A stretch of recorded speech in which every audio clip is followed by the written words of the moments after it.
आज हम बात कर रहे हैं जीसीएस या ग्लासगो कोमा स्केल के बारे में। न्यूरो के एस्पेक्ट से बहुत इंपॉर्टेंट टॉपिक है। ग्लासगो कोमा स्केल एक न्यूरोलॉजिकल स्कोरिंग सिस्टम है जिससे ये पता चलता है कि पेशेंट कितना अलर्ट है, कितना रिस्पॉन्ड कर रहा है या उसका ब्रेन कितना फंक्शन कर रहा है। तो basically it is a neurological scoring system which is use to assess patients level of consciousness कि वो कितना कॉन्शियस है। ज़्यादातर हेड इंजरी के बाद या फिर किसी भी तरीके के ऑल्टर्ड मेंटल स्टेटस कंडीशन है तब हम इसे देखते हैं। इसके 3 कॉम्पोनेंट्स होते हैं और टोटल 15 स्कोर होता है। ये 15 स्कोर डिवाइडेड है 3 कंपोनेंट्स में विच इज़ आई ओपनिंग जो 4 पॉइंट्स है, वर्बल रिस्पॉन्स जो 5 पॉइंट्स और मोटर रिस्पॉन्स जो है वो 6 पॉइंट्स होता है। इसको डिटेल में हम देखते हैं। पहला है हमारा आई ओपनिंग का कंपोनेंट। आई ओपनिंग क्या होता है, नाम से पता चल रहा है। आई ओपनिंग हम उसका चेक कर रहे हैं। तीनों स्कोर में सेम है। जो हाईएस्ट स्कोर है मतलब पेशेंट वो आसानी से वो काम कर पा रहा है। लोएस्ट स्कोर हम तब देंगे जब वो काम नहीं कर पा रहा है। E4 मतलब पेशेंट स्पॉन्टेनियसली अपनी आंखें खोल रहा है, then it will be a E4। E3 कब होगा, जब उसको वर्बल कमांड देना पड़ रहा है, बार बार उसके नाम को पुकारना पड़ रहा है, तब वो अपनी आंखें खोल रहा है, then it is E3। E2 कब है, जब हम उसको पेन की स्टिमुलेशन दे रहे हैं। वर्बल रिस्पॉन्स से भी वो अपनी आंखें नहीं खोल रहा है, देन हम उसके पेन की स्टिमुलेशन दे रहे हैं। जनरली आईब्रोज के ऊपर दिया जाता है स्टिमुलेशन, तो वो हम E2 देंगे। अगर तब भी वो अपनी आंखें नहीं खोल रहा है then it is E1। Second component है हमारा वर्बल रिस्पॉन्स। वर्बल रिस्पॉन्स क्या है, V5 हम कब देंगे। सिमिलरली अगर जो पेशेंट है उसको पता है समय कितना हो रहा है, उसके आजू बाजू के लोगों को वो पहचान पा रहा है, वो किस हॉस्पिटल में है, वो किस जगह में है, अगर वो ओरिएंटेड है अपने इन्वायरमेंट से देन इट इज़ V5। अगर वो कन्फ्यूज्ड है कन्वर्सेशंस में, अगर आपको लग रहा है then that he is confused, then it is V4।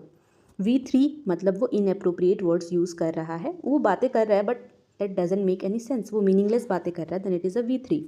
V2 हम कब कहेंगे, जब वो बस साउंड्स निकाल रहा है बट वो प्रॉपर कोई वर्ड यूज़ नहीं कर रहा है, then it is V2।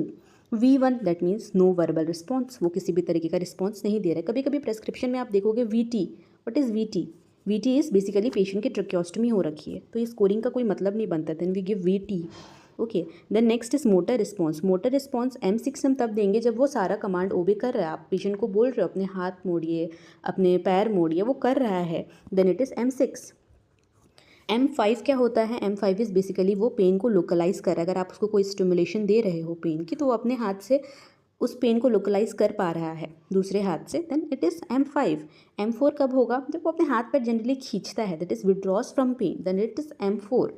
M3 abnormal flexion, मतलब उसको स्टिमुलेशन देने पे वो फ्लेक्स कर ले रहा है अपनी body. Generally upper body flex करता है, लोअर बॉडी एक्सटेंशन में रहता है, दैट इज M3। M2 हम कहेंगे जब वो अपने अपर लिम लोअर लिम दोनों एक्सटेंशन में लेके चला जा रहा है बिल्कुल, देन इट इज़ M2। और M1 मतलब वो किसी भी तरीके का रिस्पॉन्स नहीं दिखा रहा है। ये M3 M2 में डिकॉर्टिकेट डिसेरिब्रेट है, वो हम फर्दर डिस्कस करेंगे।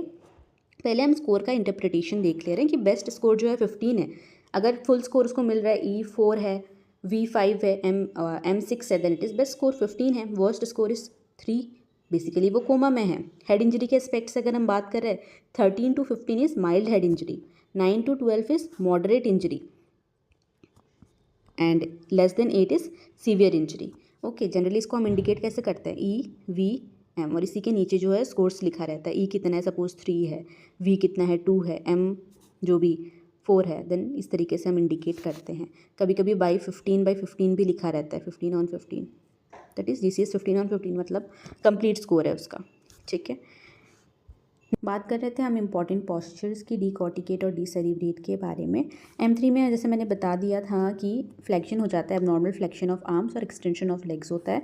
और डिसेरिब्रेट जो पॉस्चर होता है वो extension of arms and legs दोनों होता है। अब दोनों में हम डिफ्रेंशिएट कैसे कर रहे हैं, देखो, अगर ब्रेन स्टेम इन्वॉल्व है, अगर वो इन्वॉल्व कर रहा है देन इट इज़ डिसेरिब्रेट। अगर वो नहीं कर रहा है, जनरली ब्रेन स्टेम के ऊपर है, अबव द ब्रेन स्टेम है, जनरली वो कॉर्टेक्स को इन्वॉल्व कर रहा है, then it is a decorticate posture.